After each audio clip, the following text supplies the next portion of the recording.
Herianto Ardi. Wah,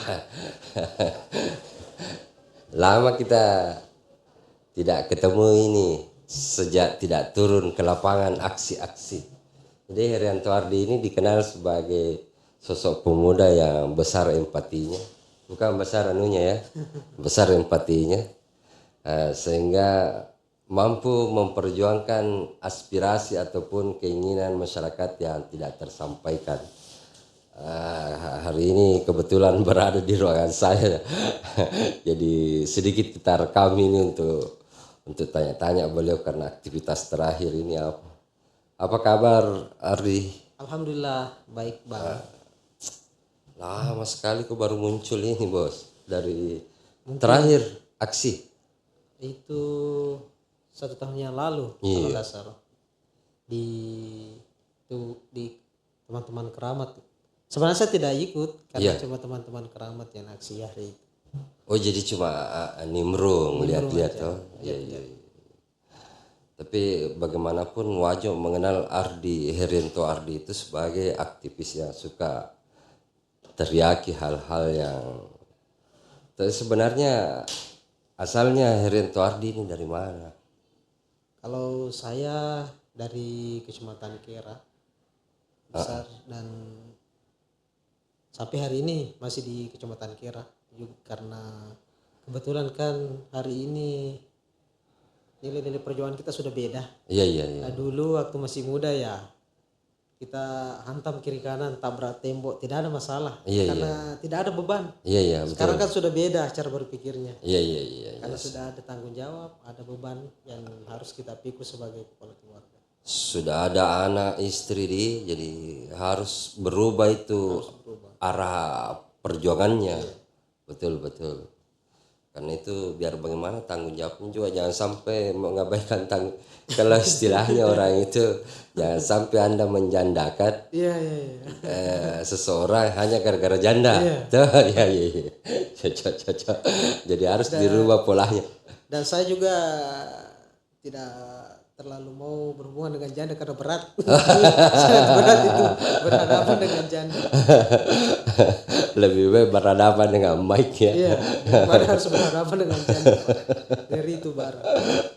Jadi mengawali aktivis ini sebenarnya dari mana dorongannya? Ya awalnya ini kan saya banyak di Makassar pada saat itu. Oh, dalam rangka? Saya kan kuliah di Makassar. Oh iya. Dan organisasi pun kebanyakan di Makassar pada saat itu. Iya. Dan di awalnya kan 2012 saya pelajari Wajo. Kayaknya tidak ada aktivitas sama sekali, tidak ada pergerakan apa sebagainya. Pokoknya teman-teman aktivis baik pergerakan pemuda dan mahasiswa seolah-olah di Wajo pada saat itu tidak ada pergerakan sama sekali. Sehingga itulah yang mengawali saya masuk ke Wajo pada saat itu. Dan sampai hari ini kalau bukan karena di backup oleh media juga siapa yang kenal kita. Iya. Dan pada saat itu serunya karena saya di lembaga Aliansi Mahasiswa Indonesia Juga Bersatu pada saat itu, dan kebetulan yang mengorbitkan saya pertama kan masih Bang Ical Wajo terkini juga pada saat itu. Jadi kalau ini barang selalu paket. Iya.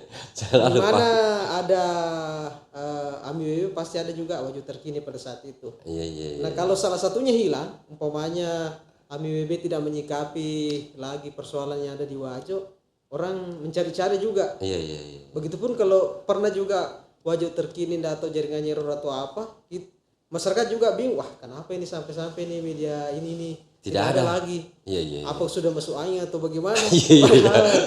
Servernya kalau tidak salah pada saat itu yang bermasalah. Iya. Kita memang beda pada saat itu karena komplitnya AMIWB dengan Wajo terkini selalu dicari. Kenapa kan hanya dua ini, yang satu dari pergerakan yang berani menyuarakan kebenaran di depan pemerintah, begitupun dengan media Wajo terkini pada saat itu satu-satunya media yang berani mengkritik pemerintah.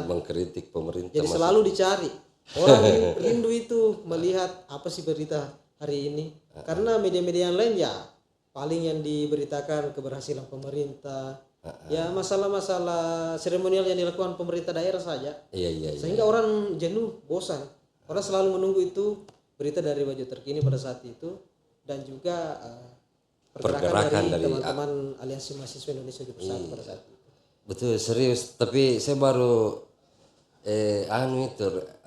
terrewind kembali karena hampir yang duduk di situ itu kemarin kan mulai dari Pak Haji Sudirman Miru, ternyata pelopor untuk gerakan beliau menyantuni orang-orang yang memerlukan pada saat itu. Ternyata saya juga kemarin lagi saya panggil Pak Ustaz Asmar Lambo, ternyata saya juga yang pertama kali. Nah ternyata Ami WB juga ini kerjasama yang baik juga dulu ternyata dengan Wajah Terkini. Saya masih Wajah Terkini masa itu. Jadi luar biasa ya. Artinya AMI WB tidak mungkin sampai dikenal sampai hari ini seandainya bukan Wajo Terkini yang mempelopori pertama. Karena itu, ini kan kita hidup di zaman modern sekarang. Kalau kita tidak diorbitkan oleh pers, mungkin kita bisa dikenal. Iya. Nah, Wajo Terkini yang selalu pull up kita pemberitaan, sehingga ya sampai-sampai kita masuk di media nasional gara-gara Wajo Terkini. Kita sudah bisa masuk di Metro TV, TV One. Itu berkat semua Wajo Terkini. Seandainya tidak ada Wajo Terkini, karena pada saat itu kita susah sekali, karena mohon maaf kasar menurut saya mengatakan bahwa 80% media pada saat itu, baik media cetak maupun elektronik, kan dikuasai oleh pemerintah daerah pada saat itu. Hanya Wajo Terkini yang tampil beda pada saat itu. Padahal ini kan kita tidak kenal sama sekali. Ya, yang lucunya seperti itu, karena kita teman-teman aktivis Makassar yang orang Wajo pulang ke kampung hanya menyuarakan hal-hal yang menurut kita harus kita suarakan, tanpa kita baru tahu kalau ada di Facebook, wah, ini sudah ada dari Wajo Terkini, tapi kita belum tahu Bang Ical pada saat itu bahwa ternyata Bang Ical setelah beberapa kasus yang kita baik itu di DPR kita suarakan dan lain sebagainya, akhirnya kita sudah ketemu dengan Bang Ical dan kita sudah akrab, dan sampai alhamdulillah sampai hari ini sudah mau 10 tahunan lebih. Alhamdulillah kita masih berkomunikasi, bersahabat dengan beliau, dan kesyukuran kita karena berkat beliau sehingga pada sampai hari ini ya kita masih dikenal oleh teman-teman baik di secara sosial maupun dari teman-teman LSM pers dan teman-teman yang lainnya tentunya. Jadi masyarakat dapat menjangkau akses informasi itu ya, jadi dimudahkanlah langkahnya hari itu. Jadi berawal dari empati dong, ya, empati melihat kondisi Wajo masa itu, ya bergeraklah untuk berjuang. Namun kan perjuangan begitu itu pro dan kontranya itu kan besar sekali. Bagaimana Herianto Ardi mengkanter yang kontra? Kalau yang pro kan pasti dari lingkungan yang berkepentingannya dengan perjuangan itu. Kalau kontranya ini Pak, maki-makian ini luar biasa, apalagi deterjen yang maha benar, luar biasa kita dieksekusinya. Saya tantangannya kemarin ini kan awal kita aksi demonstrasi kemarin itu mengambil isu dari Wajo itu di Kota Makassar.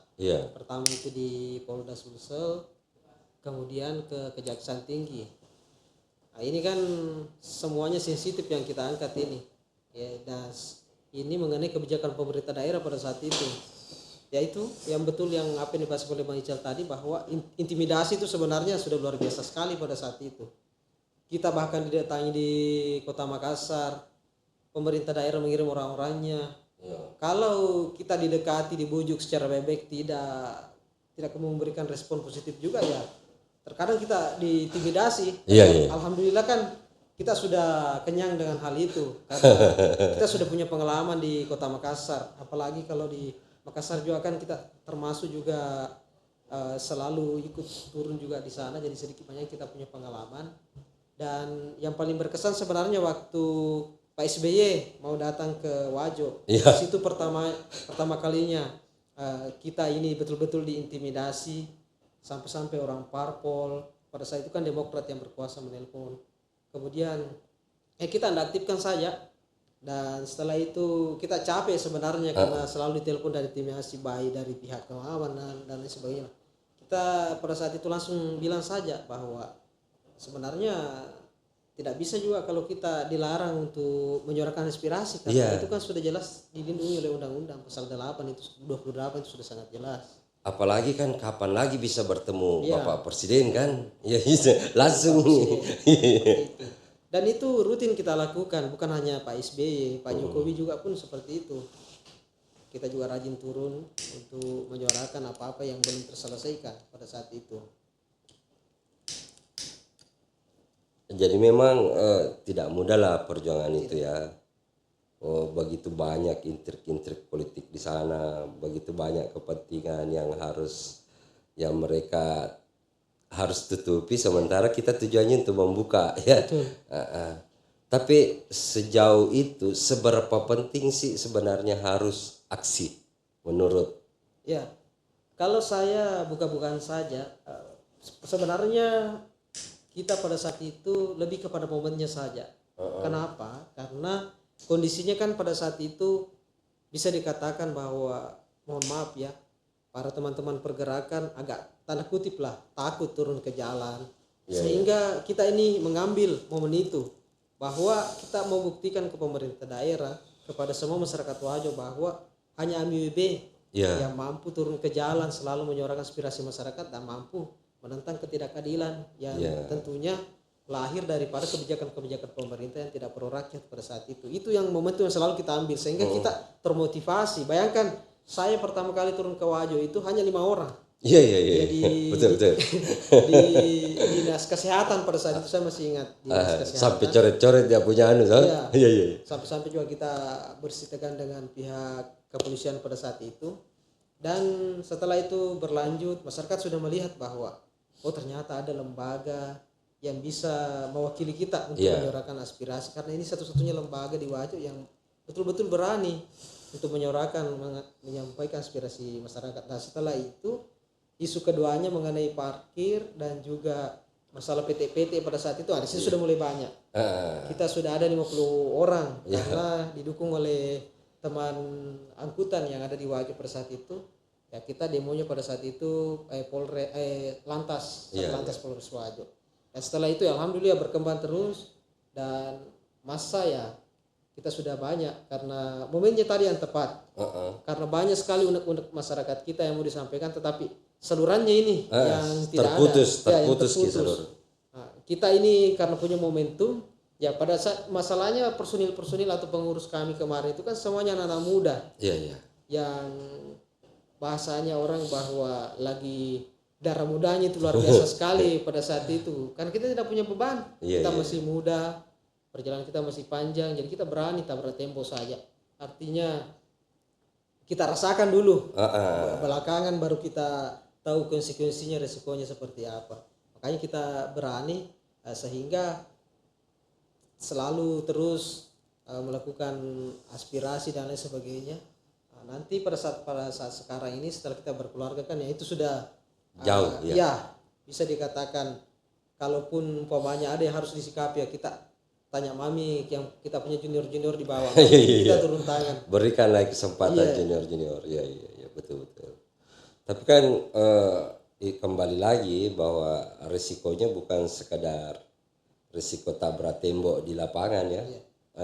Bahkan itu bisa mengancam nyawa loh masa itu kan. Jadi agak masih belum menerima lah. Tidak semua orang mampu menerima kritikan itu. Nah, kebetulannya saya juga punya prinsip berbeda waktu itu. Ya, kulil haqqu walau kana bu'ran. Sampaikanlah kejujuran itu walaupun menyakitkan. Nah, masih saya pegang itu. Jadi saya juga berani ikut berpartisipasi dalam perjuangan itu dengan konteks yang berbeda ya, media waktu itu. Namun belajar dari situ, tentu kan perjuangan tadi itu bahwa ada kendalanya. Sebenarnya ada juga enggak senangnya itu. Betul. Kalau kendalanya Bang banyak sekali sebenarnya. Kalau kendalanya. Utamanya kan kita ini pada saat itu pulang balik dari Makassar ke Wajo. Iya. harus ki pulang balik di. Iya. Kendalanya di situ karena butuhkan biaya dari Wajo, dari Makassar ke Wajo pada saat itu. Iya. Nah, cara kita mengatasinya ya itu, ini anak kuliahan kalau masih ada barang-barang berharga kayak laptop Ya, ya. atau motor, Ya. itu kita gadaikan dulu. Oh, digadaikan dulu. Digadaikan dulu. Untuk Itu operasional untuk ya? operasional. Iya, iya, Nah, iya. kita rental mobil nih. Rental mobil. Jadi turun itu kita aspirasikan ya. Terkadang kalau masalahnya mengenai masyarakat yang kita bantu, kadang ada yang mengerti, Iya. kadang juga ada yang tidak mengerti. Artinya kan kita tidak pernah meminta. Iya, iya, betul. Kalaupun ada ya kita syukuri, kalau tidak ya mau diapa, namanya juga perjuangan seperti itu. Tapi awalnya kebanyakan ya kita yang biaya sendiri dulu perjuangan, karena Iya, kan kita belum ditahu di Wajo, bilang siapa ini anak Makassar langsung masuk saja. Kita belum tahu situasinya di Wajo seperti apa, bagaimana, kita belum tahu pada saat itu. Bahkan itu kan tergolong ada kecurigaan ya bahwa ini kepentingan pribadinya, mungkin ini ada susupan, Ya ada yang bikinnya apa, ada padahal yang tidak. titipi. Iya, iya, iya. Murni karena kita hanya melihat momen pada saat itu, dan enaknya karena pada saat itu ya betul-betul tidak ada saingan, Iya, iya, iya. hanya kita yang berani. Turun. Iya, turun. Bahkan sering sekali luka di lokasi ya, karena Sering. harus bentrok dengan aparat kan. Kalau bentrok dengan kepolisian itu sangat sering. Sampai anggota sekretaris saya pada saat itu pernah di depan BPN, pernah ditahan selama 1 kali 24 jam pada saat itu. Oh, sempat ditahan. Sempat ditahan. Sebenarnya beliau mencoret kemarin itu di depan pintu masuk BPN, kemudian juga di pagar depan. Sebenarnya pada saat dia ditarik, saya kan tarik itu di video, saya pegang erat beliau. Tapi apa daya, saya hanya 2 orang, personil kepolisian pada saat itu kan banyak. Iya. Dan alhamdulillah kita juga berterima kasih pada saat itu karena kebetulan Pak Kapolres orangnya humanis pada saat itu, sehingga mungkin hanya 2 jam diamankan, kita aksi kembali di Polres Wajo. Setelah itu sekretaris saya sudah dikeluarkan dari tahanan. Tapi kan model-model begitu kan jadi lagi tuh pro kontra. Kenapa dia harus harus coret-coret, harus halang-halang kendaraan lalu lintas. Itu kan banyak tuh suara-suara seperti itu.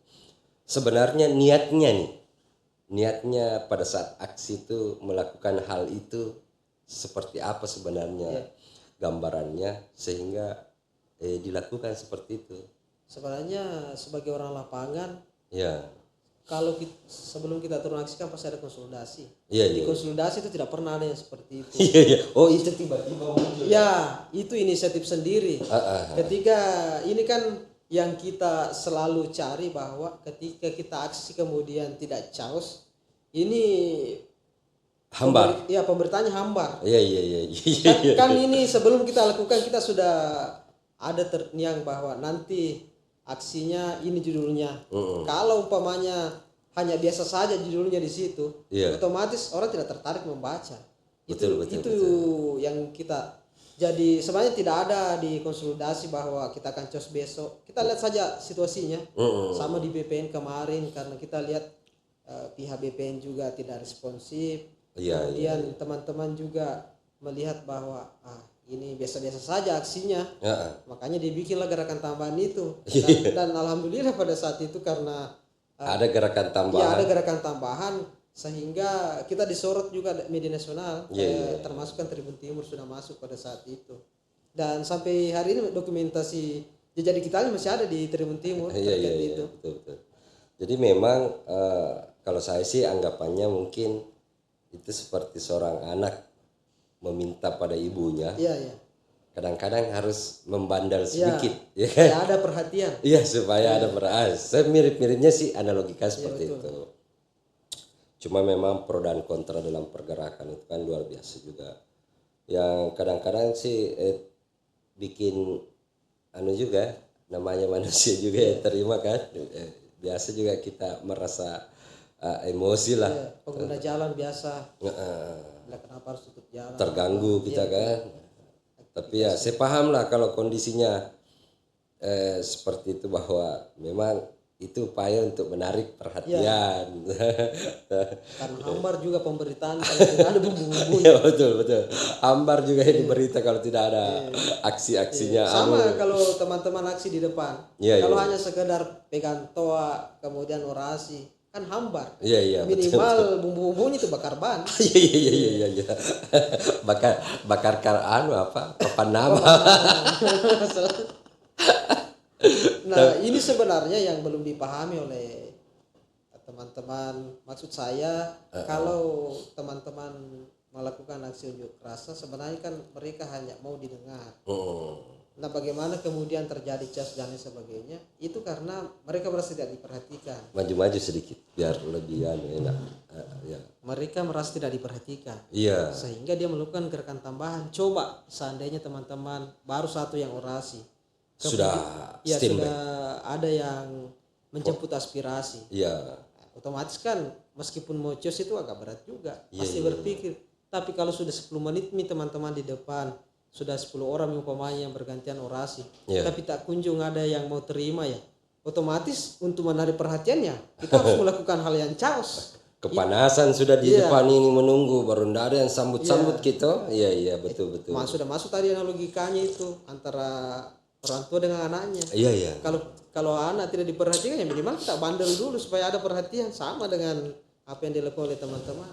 Saya kan mengibaratkan seperti minum. Saya kan mengibaratkan begitu, bahwa di DPR itu adalah sosok ibu yang selalu menerima aspirasi anak-anaknya. Seperti itu ya, dalam hal ini masyarakat Wajo. Namun kan komunikasi itu kadang-kadang terputus, dibukakan lagi ruang reses, kadang-kadang tidak mampu bicara. Jadi nah memang butuh kelompok-kelompok yang mau berjuang seperti itu. Tapi kan semakin hari itu semakin tergerus juga oleh zaman. Nah saya berpikirnya begini, kalau mulai nih berubah arah perjuangan ini, bagaimana kita upayata untuk ada yang melanjutkan itu. Ya, regenerasi yang kita lakukan sekarang ini ya itu otodidak, hanya pendekatan-pendekatan tertentu, dan alhamdulillah masih banyak teman-teman yang melanjutkan perjuangan. Nah, cuma beda dengan kita dulu. Ya. Kalau kita dulu itu betul-betul fokusnya di situ, mencari bahwa apa sih isu yang bagus lagi kita ambil, apakah isu daerah atau isu nasional. Nah, teman-teman sekarang ini ndak sampai ke situ wawasannya. Iya, iya. Mereka ini hanya sekedar menerima instruksi saja. Kita artinya kalau dikasih makan ya dia makan mentah saja. Iya. Kalau kita katakan bahwa isunya seperti ini, langsung dia kerjakan seperti Jadi lemah di analisanya di. analisanya Iya kurang. iya iya iya. Karena memang juga sekarang ini zamannya juga memang sudah berubah. Iya iya. Dulu kan kita masih cenderung membaca buku. Kalau ke Makassar itu pasti kita beli buku di Gramedia. Sekarang kan apa-apa bisa diakses di Google, Iya iya. di YouTube, bisa semua. Jadi anak-anak kita untuk minat membacanya sekarang kurang, teman-teman kita ini. Jadi mereka hanya menunggu saja arahan dari senior-senior, kemudian melaksanakan apa yang menjadi instruksi dari senior-seniornya sekarang. Tapi bagaimana kita melihat ini, melihat biasanya insting-insting pergerakan itu kan tidak hilang. Saya juga kan termasuk tidak hilang, masih ada. Walaupun jalur saya berbeda. Nah, bagaimana melihat perkembangan digitalisasi hari ini? Apakah ini cukup membantu generasi kita atau malah menghancurkan generasi kita? Ya. Apa yang kira-kira perlu dilakukan supaya itu tidak menjadi hal yang merusak? Karena kan hampir semua zaman ada tantangannya. Ada, iya betul. Kayak zaman tak mungkin beda. Zaman saya malah belum ada listrik. Jadi kalau kayak mau menonton pergi di desa tetangga yang punya mesin genset yang memang menyediakan TV, kumpul kita rame-rame di situ.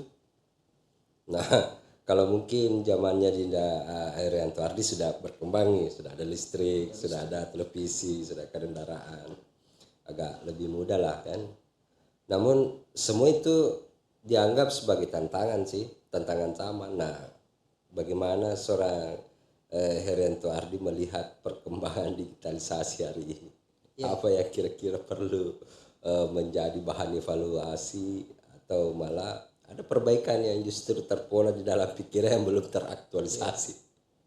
Sebenarnya memang di era digitalisasi sekarang ini memang perlu ada juga perhatian khusus. Iya, iya. Karena ya kita lihat sekarang anak-anak kita, saya sendiri mengalami, baru usia 3 tahun, 4 tahun, dia itu sudah tidak mau lepas dari gadget Iya, iya, atau betul. handphone. Ini kan secara tidak langsung ini bisa mempengaruhi cara berpikirnya anak-anak kita ke depan seperti apa. Iya. Beda kan kita dulu. Iya, iya. Ya paling kalau ada yang kita perhatikan ya paling TV saja yang bisa kita nonton dan lain sebagainya. TV-nya pun kan sudah lulus sensor, Bos. Iya. Iya, iya, iya. Kalau ini ya anak kita mudah saja mengakses. Jadi mereka juga kalau dalam sehari saja itu tidak dikasih handphone pasti menangis. Tanpa filter ini, Pak. Iya. Kan? Dia kan bebas mengakses di YouTube Iya, apa iya. saja yang mau dia lihat di situ. Nah, Betul. sebenarnya pemerintah juga sebenarnya harus membatasi ini gadget untuk Iya, iya. anak-anak usia dini. Iya, iya. Karena ini sangat menghambat cara pola pikirnya ke depan mereka seperti apa. Karena ini gadget ini ya luar biasa sekali pengaruhnya juga untuk membentuk psikologisnya ini, karakternya ini anak-anak kita ke depan. Nah, malah saya melihatnya kan kalau dia sudah kecanduan, kan ini prosesnya panjang tuh. Iya. Mulai dari kalaan misalnya 3 sampai 6 tahun itu kan dia diberi gadget nih untuk mendiamkan dia. Iya. Nah, pada saat besar SD misalnya, itu ketika dia dilepas tuh gadgetnya, itu ternyata berdampak pada psikologisnya, sehingga dia seolah-olah seperti anak membutuhkan perhatian khusus. Iya. Jadi kalau dulu yang maaf yang agak kekurangan mungkin kondisi anunya, baru namanya ada pendampingan khusus. Kalau sekarang Pak hampir semua. Jadi memang cukup memprihatinkan. Nah, itulah yang menjadi kadang-kadang menjadi pikiran saya. Saya coba gali lah dari rekan-rekan yang mungkin saja tidak sepakat atau malah justru sepakat untuk melakukan, karena ini sudah masuk di ruang pendidikan. Iya. Nah, gimana kita melihat itu? Apakah sudah sebaiknya memang anak-anak SD kita ini sudah boleh main gadgetnya? Karena ini pendidikan yang dorong, Ki, Bos. Iya. Bukan lagi kalau dulu yang belum sekolah orang tuanya gitu. Kalau ini sekolahnya. Sebenarnya memang kalau untuk anak usia dini ya perkembangan era digitalisasi, kalau saya pikir saya harus menjadi perhatian khususnya untuk Menteri Pendidikan. Karena kenapa di negara lain itu banyak yang berlakukan bahwa tidak ada gadget dan lain sebagainya. Contoh di Korea Utara itu kan tertutup sekali. Bahkan internet di sana sangat sulit kita akses. Iya. Iya.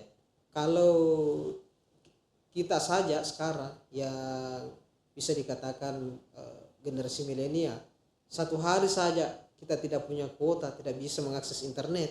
Iya, iya. Rasanya berbeda sekali seperti itu. Iya, Seolah-olah kita ini buntu. Iya, iya, betul. Iya. Bagaimana dengan anak-anak kita? Itu juga yang pasti seperti itu juga yang mereka rasakan, sehingga memang harus ada pembatasan. Saya pikir itu bisa dilakukan karena negara tetangga kita itu sudah lakukan seperti Korea Utara. Internet itu sangat tidak ada akses internet di sana. Iya, iya. Kemudian sebenarnya dampak positifnya juga banyak. Iya.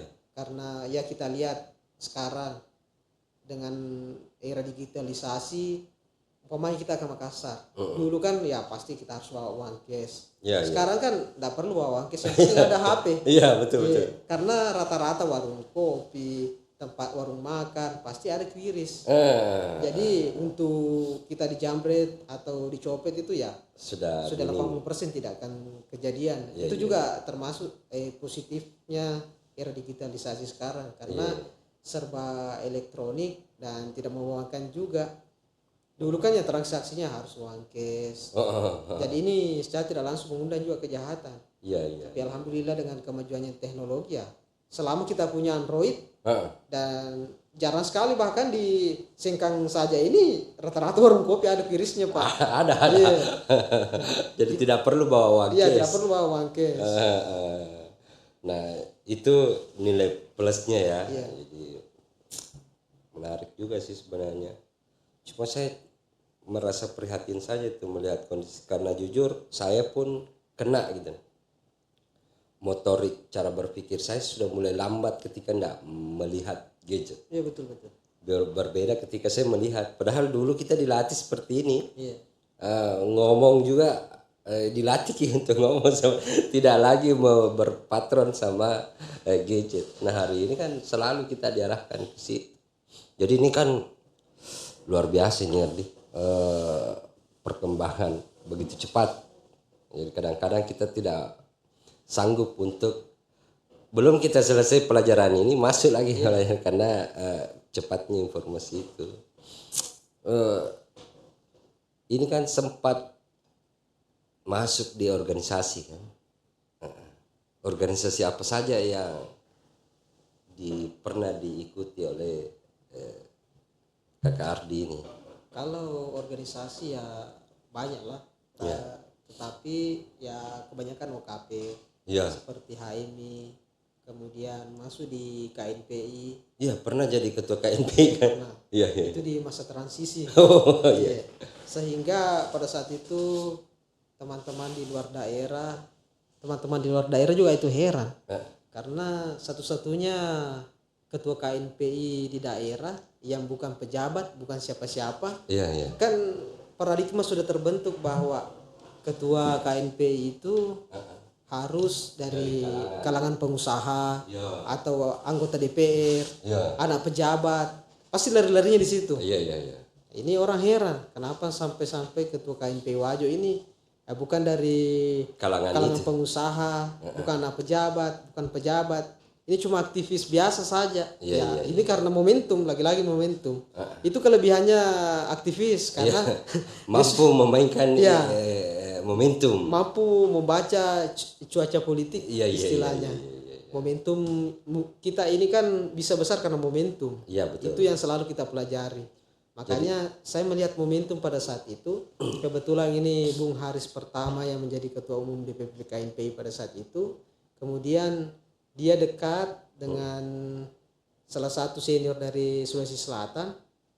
Nah itu yang kita coba masuki, dan alhamdulillah beliau juga melihat bahwa hanya kita yang serius karena ya namanya jabatan seperti itu tidak mungkin juga kita dikasih cuma-cuma. Iya, iya, iya. Ya pasti minimal dicoba dulu apakah orang ini serius atau tidak. Betul. Alhamdulillah kita menunjukkan keseriusan kita dan komitmen kita sehingga pada saat itu dikasih lah Kepercayaan. iya kepercayaan, karena beliau sudah melihat di Makassar waktu saat itu kan saudara dari mantan wakil Bupati Sopeng Kak Arman Manahu yang jadi ketua KNPI Makassar pada saat itu. Kebetulan saya yang jadi ketua KNPI kecamatannya. Iya, iya. Nah inilah turunannya, inilah yang kemudian pada saat itu berkuasa di DPP. Saya mau coba masuk di situ dan beliau yakin karena juga sudah melihat komitmen saya pada saat masih menjabat jadi ketua KNPI kecamatan di Makassar sehingga diberikanlah SK itu. Ya meskipun demikian saya tahu bahwa ada OKP juga dari Wajo yang menginginkan hal itu kan istilahnya kan. Saya pada saat itu tidak meminta, tapi diberikan jalan, ditawari. Dan setelah saya dapat baru yang banyak yang mengurus dari OKP lain. Tapi saya tidak gubris karena saya bilang bahwa senior juga ini pasti komitmen karena kita sudah lama juga kerjasama. Iya, iya, iya. Dan alhamdulillah betul-betul komitmen pada saat itu. Berjalanlah dengan baik itu ya KNPI. Tapi kalau sekarang sudah bukan sudah jadi satu kan? Atau masih pisah? Ini sebenarnya kalau di pusat itu sudah ada tanda-tanda akan menyatu. Iya, iya, iya. Cuma di Sulsel ini yang sengaja dipecah. Ya, dan sehingga bingungnya kita karena kedua pemuda dan pemudi ini sama-sama dari partai yang sama. Iya, iya, iya. Yang juga posisi sebagai anggota DPR Sulsel juga. Iya, iya, kedua-duanya. Jadi teman-teman di OKP ini bingung. Dia tidak melihat bahwa siapa yang kemudian Riano Panjaitan restui siapa. Dia tidak melihat dari segi DPP-nya. Iya, iya, iya. Karena ini orang ya hampir Sama-sama. Iya sama-sama. Anggota DPR, dua-duanya anggota DPR. Partainya dua-duanya Gerindra. Iya. Jadi orang bingung karena masalahnya ini partai penguasa loh. Iya, iya, iya. Nah, Betul. orang kan tahu bahwa yang namanya organisasi kepemudaan kayak KNPI ini ya siapa yang direstui oleh pemerintah daerah maka Itulah dialah. yang jadi. Iya.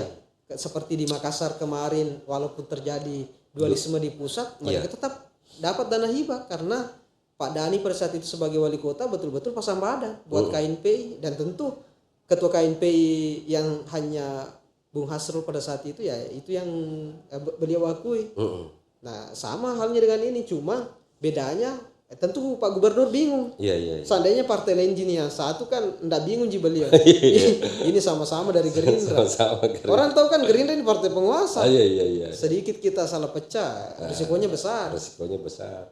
Jadi begitu ya anunya kondisi dinamika politiknya itu toh. Ya jadi tetap terpisah di sini karena adanya sosok ya sama-sama diidolakan ceritanya, sama-sama mendapat kans yang jelas toh. Apalagi dari latar belakang parpol yang sama. Jadi tapi kalau pergerakan kemarin itu kan berawal juga dari organisasi. Iya. Tidak mungkin bergerak waktu itu kalau tidak ada ceritanya organisasi. Iya, betul. Walaupun apakah itu organisasi dibuat untuk pergerakan itu ataupun organisasinya memang skala kabupaten skala, dan pasti ada sosok yang kita selalu idolakan dalam perjuangan itu, dalam berorganisasi. Siapakah sosok itu yang menjadi patron buat bergerak? Karena itu tanpa motivasi lain, kalau sekedar cuma keinginan itu susah geraknya. Ya, betul sekali, Bang. Jadi kalau saya mengidolakan di dunia pergerakan ya, itu Bung Adian Apitupulu. Iya. Saya sukanya sosok ini karena di 1998 beliau getol memperjuangkan masyarakat sehingga runtuhlah Orde Baru pada saat itu. Iya. Dan setelah itu kan dia bergabung dengan partai politik. Kemudian masuk di DPR, tetap itu kebiasaannya waktu aktivis masih terbawa. Adian Apitupulu itu yang paling saya senang. Karena kenapa? Saya belajar lah, nggak usah terlalu jauh DPR Waju saya umpamanya. Iya. Banyak teman-teman kita aktivis, sahabat-sahabat kita masuk di DPR. Harapan kita ini kan bahwa waktu dia jadi aktivis masuk ke DPR tidak ada perbedaan. Tidak ada perbedaan. Dan setelah beliau masuk di DPR ternyata dia beda. Berubah karena sistem. Iya, kemudian tidak bisa melawan sistem dia. Kalau tadi istilahnya itu tujuan pergerakannya sudah berubah arahnya. Ya, berubah arahnya. Iya. Kita jadi bingung bahwa kita berharap karena ada aktivis yang masuk di DPR. Tentu kita harapannya lebih mengedepankan masyarakat, kebijakan-kebijakan yang tidak pro rakyat bisa diperjuangkan. Ini tidak mengalir saja. Kita bahasa kasarnya bahwa beliau bukan lagi perwakilan rakyat tapi perwakilan partai politik. Saya lihat. Ini Bung Adian beda. Dia di DPR ya sederhana. Waktu dia menjadi aktivis masih pakai kaos oblong. Ketika menemui konstituennya di dapilnya ya masih pakai sandal jepit, kaos oblong. Betul. Tidak ada yang membedakan. Kalah pun kemarin di waktu pilpres kan ya masih tertawa. Iya. Artinya dia objektif lah. Iya. Luar biasa memang sosok itu karena cukup familiar juga buat saya itu. Saya juga ngefans juga sama beliau itu. Perjuangan itu skala nasional. Iya. Nah, skala tingkat 1 dan 2 deh. ini agak berat kayaknya.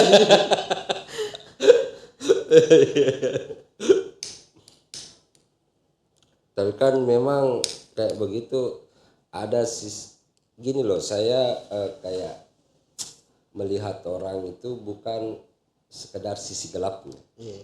Bahkan kadang-kadang sisi gelapnya saya manfaatkan untuk jalan gelapku.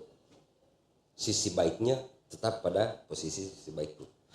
Jadi nasa teman tu aja mah kita cicena. Iya. Ngaramu papi de cina teh. Jadi kadang-kadang saya tidak terima dia punya sikap perlakuan, tapi ada sisi baik yang terus masih saya ingat.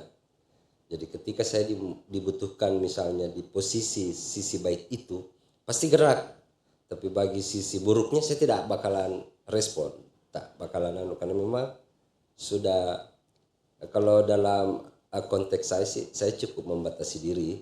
Kada angkemi ya Pak, ada hal yang saya tidak sepakat kalau di sana.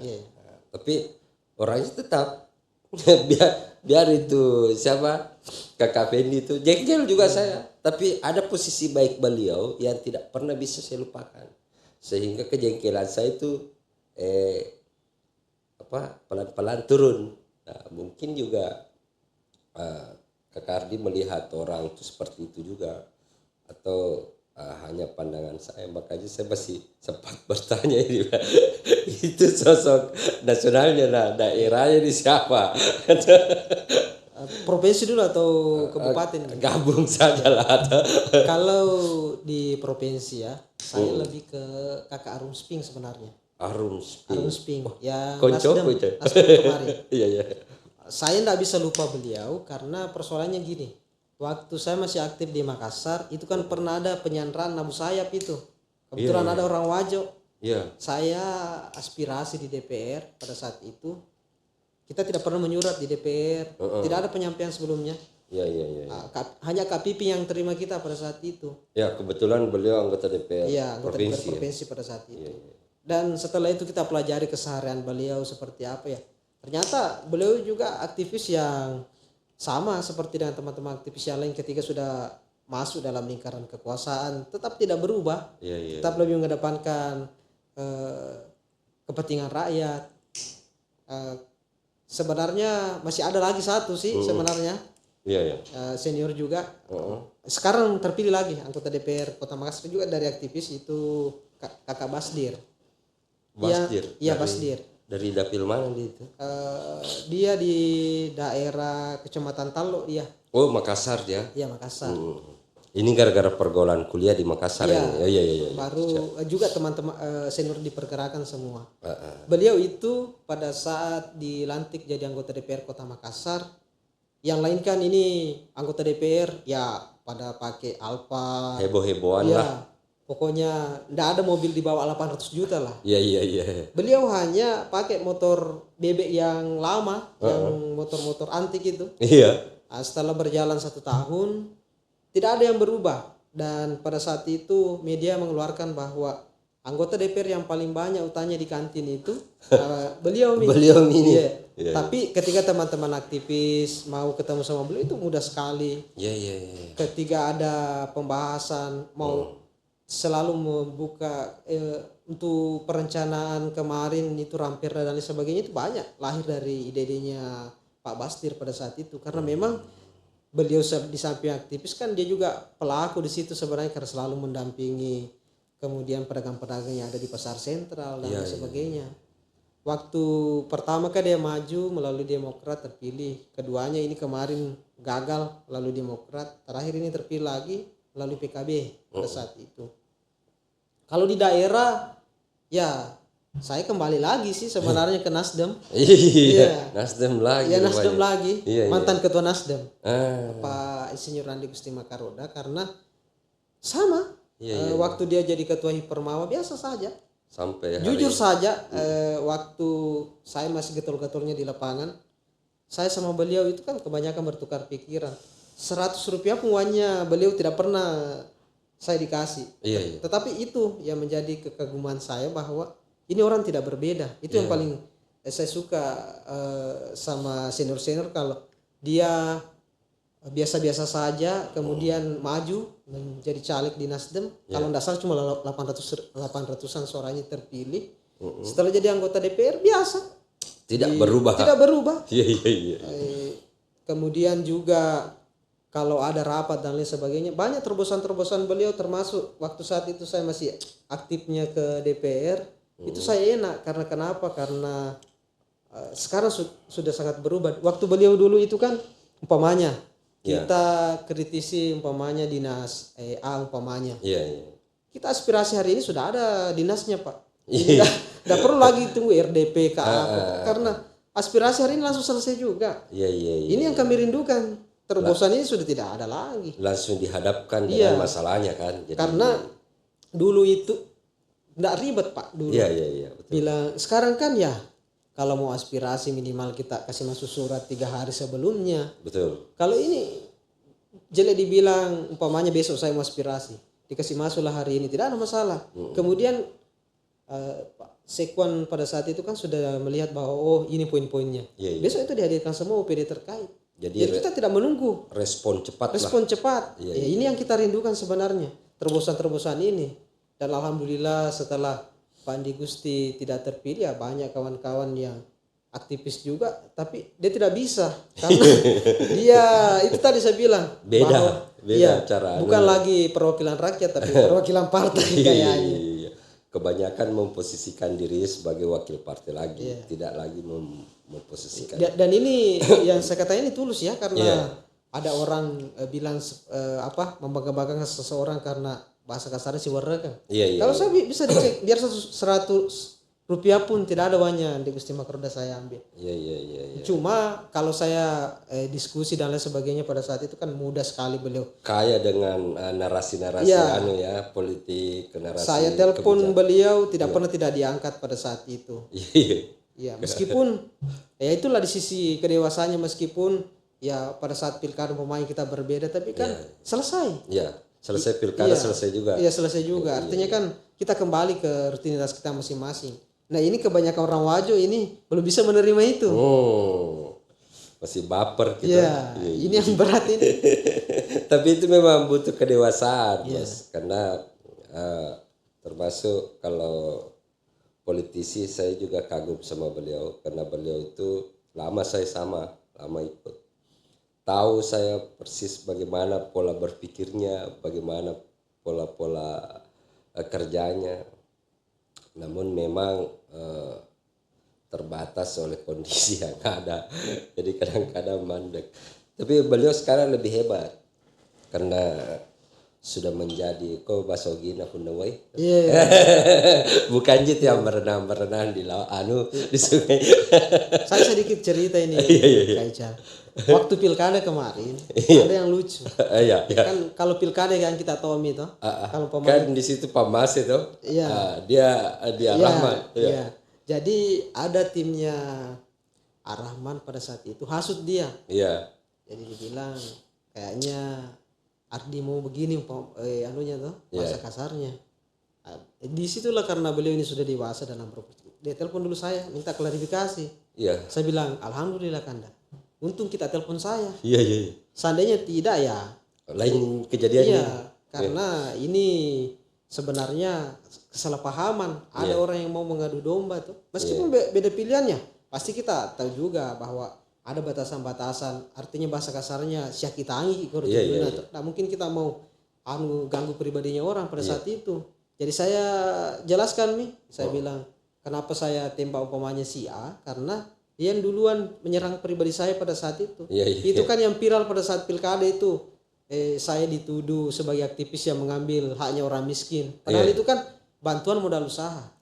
Bantuan modal usaha ini kan bukan bilang harus orang miskin yang terima. Siapa yang punya usaha? Termasuk saya juga sempat menjadi penikmat penerima manfaat daripada bantuan usaha itu. Kemudian adalah berita. Dibikinlah itu narasinya banyak. Sampai pamflet.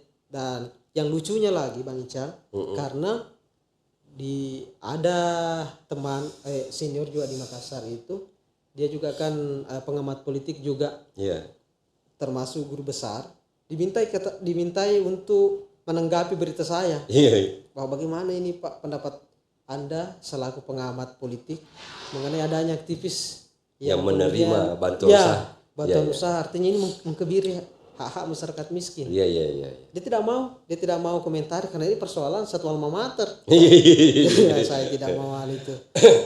Nah, inilah orang itu kan akun fake yang dipakai itu.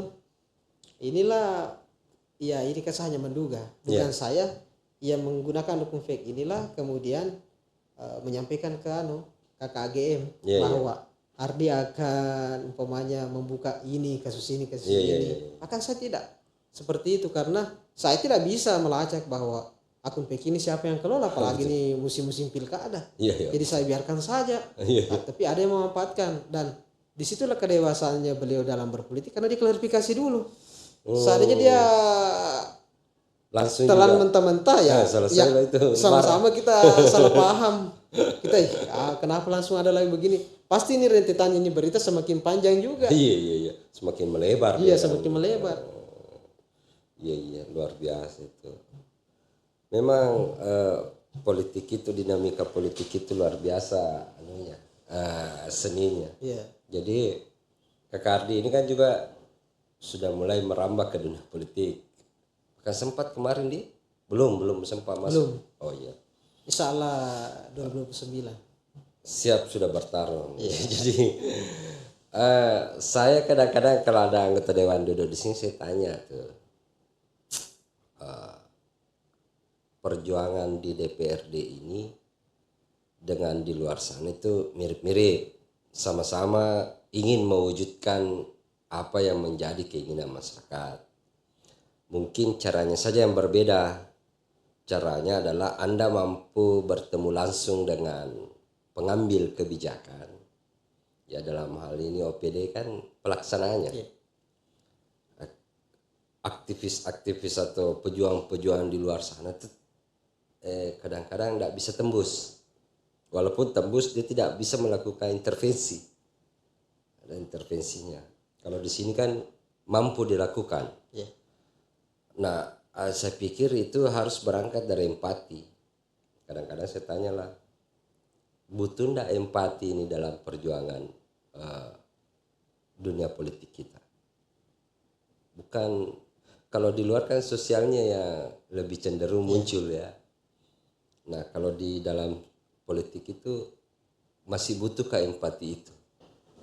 Sebenarnya kalau kita dari teman-teman aktivis ya itu tadi. Dasarnya memang ya. Iya, bahwa sebenarnya kalau empati ya enggak, karena artinya kan kita ini yang selalu kita pegang prinsip bahwa apa yang kita lakukan ini insya Allah akan bernilai ibadah di mata Allah, perjuangan kita ini.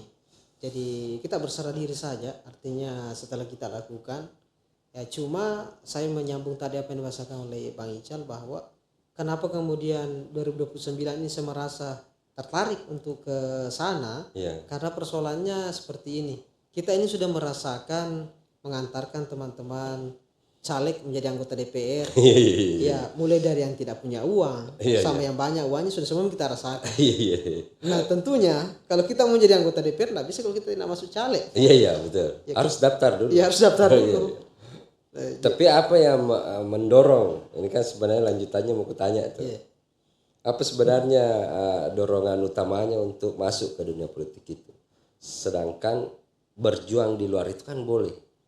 Karena kan kalau orang pikirnya kesannya materi di DPRD itu kecil. Iya, betul. Enggak sejauh itu. Saya sepakat. Jadi tetap pada ranah perjuangan yang semua bahwa apa yang mendorong, apa yang menjadi motivasi terbesar itu mau masuk ke situ. Jadi saya sepakat sekali apa yang dibahas oleh Pak Ical tadi bahwa kalau kita mencari uang di DPR itu tidak ada sama sekali. Iya. Jangan harap kalau itu. Artinya kalau kita mau jadi anggota DPR sebenarnya lebih bagus kita matang dulu baru masuk.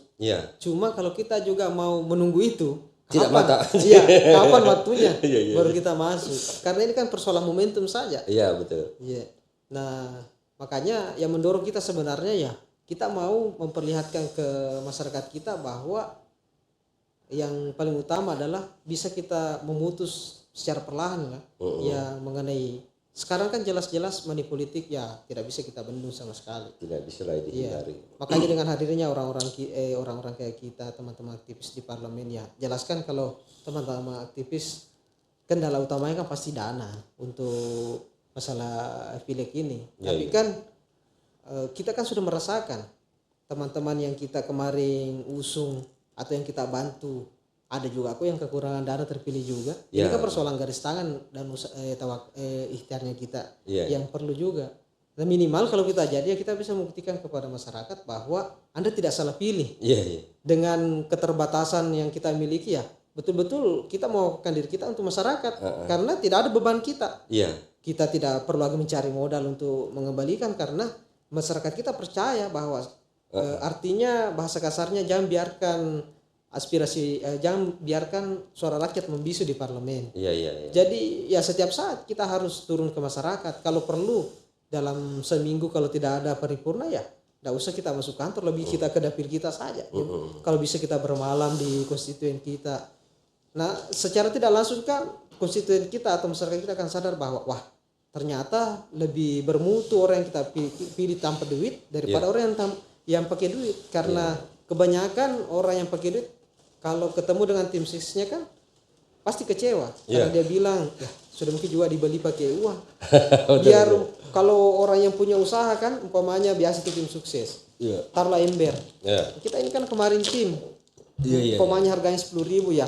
Bisa lah umpamanya 8.000 atau 7.000. Itu yang dibahasakan oleh oknum umpamanya ya pasti bilang ya enggak bisa karena kemarin waktu kita pilih saya kan saya beli juga suaranya. Itu yang mau kita tunjukkan ke masyarakat kita bahwa orang yang Anda pilih dengan hati nurani itu mutunya memang lebih bagus daripada orang yang sifatnya transaksional. Itu kalau kita melihat memang seperti itu ya. Tapi kan pendapat orang di luar sana juga tidak mampu kita atur nih. Kira-kira di mana letak perbedaan realnya itu? Memilih karena transaksional atau memilih karena hati nurani, ya kan? Kalau saya melihat rata-rata yang dipilih dengan transaksional itu untuk ke konstituen itu jarang sekali. Karena kan dalam pemikirannya bahwa ini ujung-ujungnya duit saja. Artinya dia baru turun ketika mau pemilihan lagi. Artinya beban moralnya ini kurang sekali. Beda dengan orang yang terpilih karena betul-betul nurani. Ya namanya duit kan pasti ada lah. Tapi tidak terlalu besar kosnya karena saksi dan lain sebagainya kan itu butuh duit semua. Cuma ini yang bahasa kasarnya kita ini tidak terlalu besar kosnya. Sewajarnya lah dalam dunia politik. Nah itu masyarakat kita itu kan masyarakat kita ketika kita punya jabatan kita kunjungi itu bangga sekali. Namun cuma baca-baca doa selama ikut aja anggota DPR jengka, akika dan lain sebagainya. Di situ dia merasa bahwa betul-betul ini anggota DPR kita gunakan. Karena ada umpamanya masalah, ada acara dan lain sebagainya, dia selalu ada. Dan kita tidak punya beban, pasti kita bisa terus ke konstituen karena itu tadi. Kita tidak perlu balik modal lagi. Karena memang kita dibayar, digaji untuk masyarakat. Buat apa kita duduk di sini kalau kita tidak bisa memperjuangkan aspirasi masyarakat? Karena kita duduk di DPR ya betul-betul untuk dibayar untuk berbicara untuk kepentingan masyarakat. Betul. Jadi mantaplah sudah ini 2029. Terus memilih partai politik ada pertimbangan khusus. Itu pasti. Jadi perlu juga kita tanyakan itu bahwa apa pertimbangannya memilih partai A, B. Disampaikan saja partai politiknya di mana. Cuma saya belum paham betul di mana masuknya ini. Itu kan awalnya tadi kita bicara bahwa tokoh yang diidolakan ya. Adiana Pitupulu. Meski saya mengidolakan Adiana Pitupulu, tapi untuk kebutuhan di Wajo ini agak berat kan kalau saya di partainya, mohon maaf. PDI Perjuangan. Makanya saya secara personal saya kagum dengan Adiana Pitupulu. Tapi kalau untuk saya memilih partai untuk di skala kabupaten Wajo ini agak berat. Kalau saya mau masuk di PDI Perjuangan. Wajo ini kan ya terkenal kita ini mayoritas masyarakatnya agamis. Oh, iya. Makanya saya lebih cenderung ke partai Islam. Karena kan Jadi walaupun idolakan tadi misalnya PDIP, Iya. sosok PDIP, Nasdem,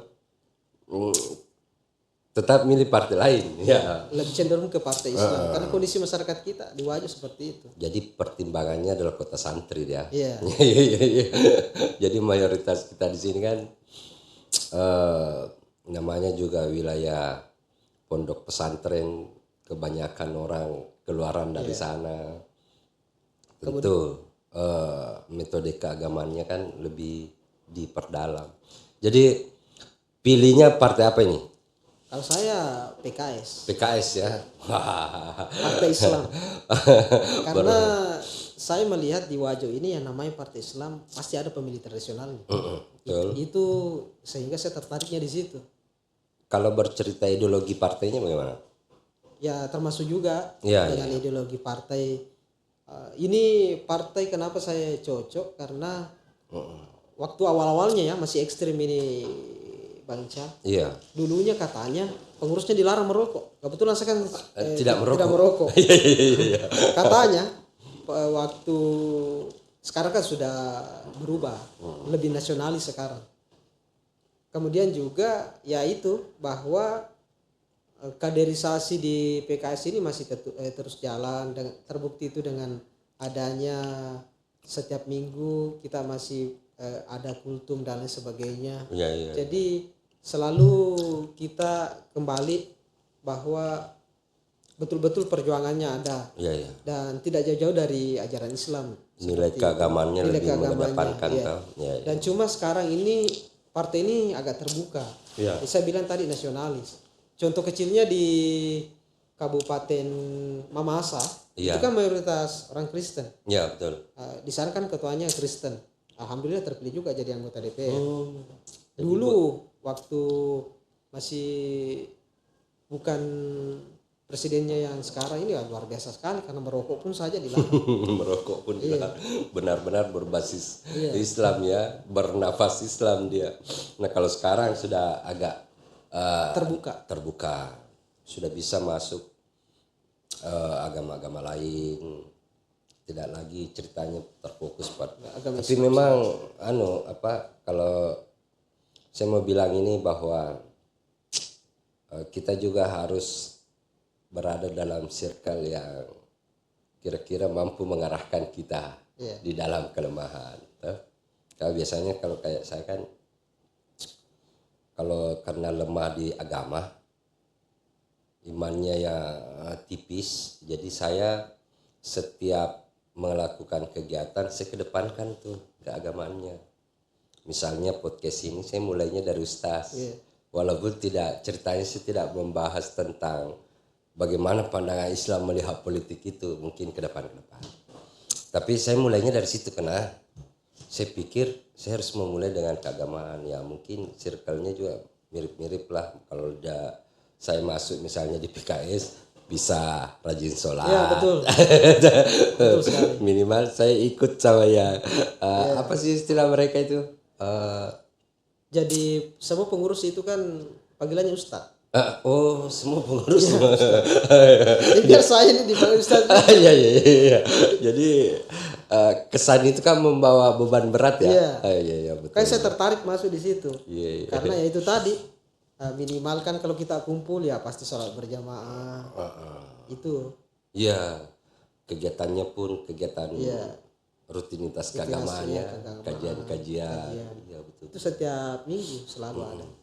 Kalau di Wajo siapa lagi ketuanya? Pak Arga Prasetya Ashar. Arga, Pak Dewan itu Arga Prasetya Ashar ya. Komisi 3 kalau enggak sekarang. Di Komisi 3 beliau. Komisi 3 ya. Ada di pembangunan.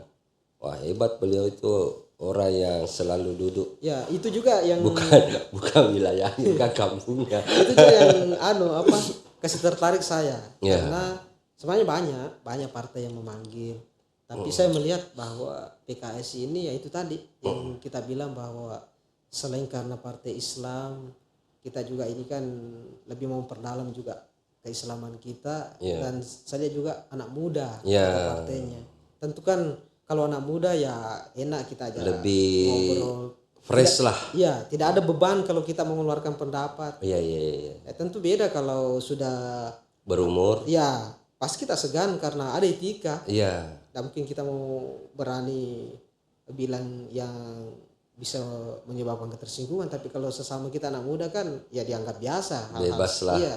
Bisa saja kita beda pendapat di forum ini, kalau keluar kan ya Beda lagi Pak anunya, urusannya kan. tidak dibawa keluar lagi tuh Iya, iya. ketidak perbedaan itu. Kedewasaan politik itu memang penting, Bro. Dan saya juga melihat bahwa masa depan PKS di Wajo ini karena dipimpin oleh Pak Arga ini lumayan cerah sebenarnya. Iya, iya, iya, iya. Karena ya beliau ini kan di DPR sudah 2 periode. Iya, Dia betul. sudah ada pengalaman, apalagi jaringan beliau di tingkat nasional luar biasa juga. Iya, luar biasa tuh anunya. Bawa kegiatan masuk ke Wajo itu luar biasa. Luar biasa. Cuma memang butuh dukungan besar dari bawah masyarakat. Karena kalau kadang-kadang politisinya saja yang berjuang, chaos juga dia. Tapi sependapat enggak kan, aduh kesan politisi ini kan buruk bro di masyarakat banyak dugaan-dugaan yang padahal menurut pengamatan saya ini kan mereka bukan pengguna anggaran. Iya betul. Artinya bagaimana cara ambil uangnya itu ya, saya juga bingung. Cuman untuk kayak semacam mengkantar diri lah agar tetap konsisten bahwa perjuangan saya hari ini harus melalui dengan parpol. Kalau dulu perjuangan saya melalui jalanan toa itu kan saya sudah lakukan tuh dan saya sudah tahu batasan hasilnya di mana. Nah kalau politik ini kan belajar lagi tuh pasti. Bagaimana saya bisa beradaptasi di sini? Nah, bagaimana caranya untuk mengkanter diri ini agar nilai-nilai negatif di luar itu tidak mempengaruhi kinerja. Ya. Sebenarnya yang membuat citra politisi itu jelek di luar itu karena pelaku-pelaku pendahulu kita yang terlalu banyak janji sebenarnya. Iya betul. Seharusnya kan kalau kita pemanya turun ke masyarakat ya kita sampaikan bahwa tugas anggota DPR adalah seperti ini, legislasi, budgetin anggaran, pengawasan. Itu kan masyarakat tidak tahu. Masyarakat kan cuma tahu bahwa kalau reses saya minta ini. Kalau umpamanya tidak ada ya pasti kecewa. Dan masyarakat kita juga susah sekarang. Kalau dia punya 5 permintaan, 4 kita penuhi, 1 tidak, pasti kecewa juga. Hilang 4-nya. Iya hilang. Makanya kita harusnya di konstitusi jangan berjanji. Iya. Itu yang pertama. Kemudian kita harus jelaskan bahwa tupoksinya kita sebagai anggota DPR, legislatif itu seperti ini supaya mereka paham bahwa yang terjadi di masyarakat kita sekarang ini kan anggota DPR itu kan full power. Karena kan selalu dia bilang kalau sudah aspirasi DPR itu kan aman. Selalu itu. Nah ini kan sekarang ada efisiensi anggaran.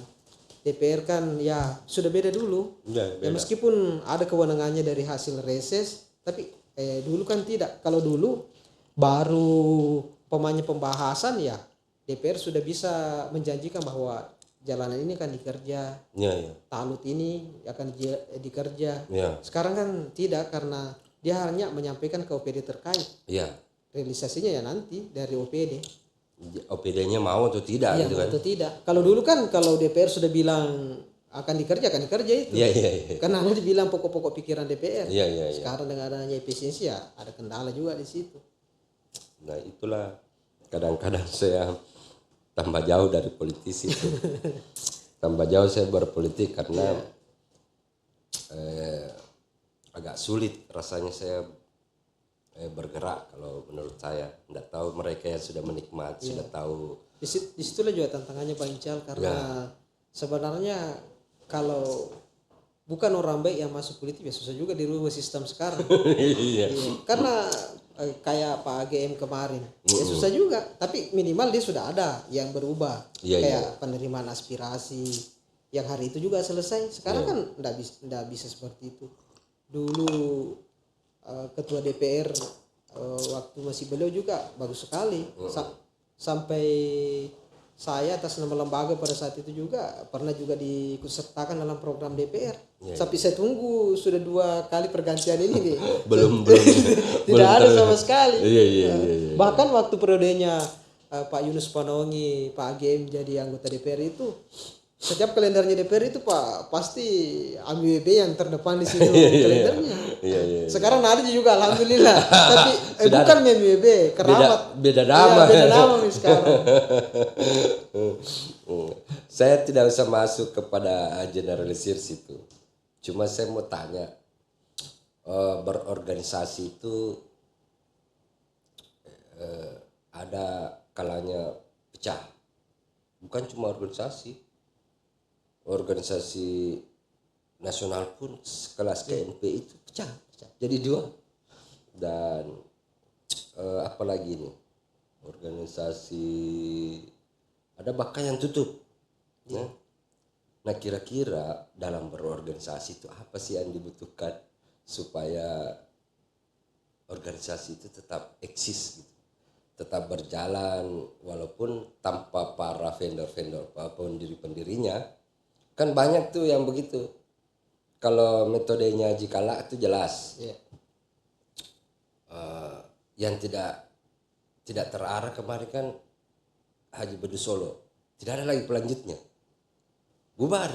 Begitu juga band-band yang tidak ada, bubar. Nah mungkin pengamatan Kak Kardi ini selama berorganisasi kan tentu ada, kayaknya organisasi harus diarahkan seperti ini agar tetap konsisten, agar tetap perjuangan ini milik bersama, bukan milik kelompok A dan C gitu. Kira-kira apa yang harus kita lakukan di organisasi itu? Ya, memang sebenarnya harus ada perubahan besar yang kita lakukan, karena sekarang ini khusus adik-adik mahasiswa itu sudah tidak terlalu menggebu-gebu dalam berorganisasi. Itu juga hal wajar, karena kenapa? Karena ini kan di era modernisasi seperti ini sekarang, teman-teman mahasiswa itu lebih mencari bagaimana bisa mendapatkan profit. Sementara kan di organisasi kemahasiswaan kan profit itu ya bisa dikatakan tidak ada. Malah terbalik. Ya. Malah kita yang keluar, Pak. Ya. Karena ini kan sekedar basic saja umpamanya. Pasti itu kita mengandalkan hanya proposal saja. Itu pun kita datanya alumni HMI yang sudah berhasil. Itu pun kalau ada. Tapi kalau tidak ada, betul yang kita bilang. Kita ini pun yang pengurus-pengurus, yang CK-CK. Untuk makannya mereka atau apa. Artinya kalau dari segi kaderisasi, menurut saya sekarang organisasi itu sudah tepat. Bagaimana dia melakukan kaderisasi supaya memperbanyak kader. Cuma paradigma kader ini yang harus kita rubah. Karena setelah ini kan yang turun temurun seperti itu jadi organisasi. Pertama kaderisasi, setelah kaderisasi kita ini ditempa untuk bikin proposal, berkegiatan. Jadi tidak bisa kita berkegiatan kalau tidak ada proposal yang berjalan. Itu terus kodong kegiatannya. Umpamanya kalau ada event yang mau dibikin, apakah itu umpamanya sepak bola atau apa, kalau bukan proposal ya paling ujung-ujungnya basar. Itu terus. Artinya sebenarnya di era digitalisasi sekarang, terbuka sekarang, sebenarnya banyak kesempatan yang bisa dilakukan oleh teman-teman organisasi. Yang penting adalah bagaimana kita bekerja sama. Umpamanya kan bisa kita manfaatkan CSR dan lain sebagainya. Di CSR kan jelas ada pendidikan. Cuma itu bahwa sudah terpola sebenarnya di organisasi manapun itu selalu seperti itu, bahwa bahkan ujung-ujungnya adalah proposal. Bahkan parpol saja yang infrastruktur pembiayaannya jelas. Kadang harus bayar. Kocar kacir juga.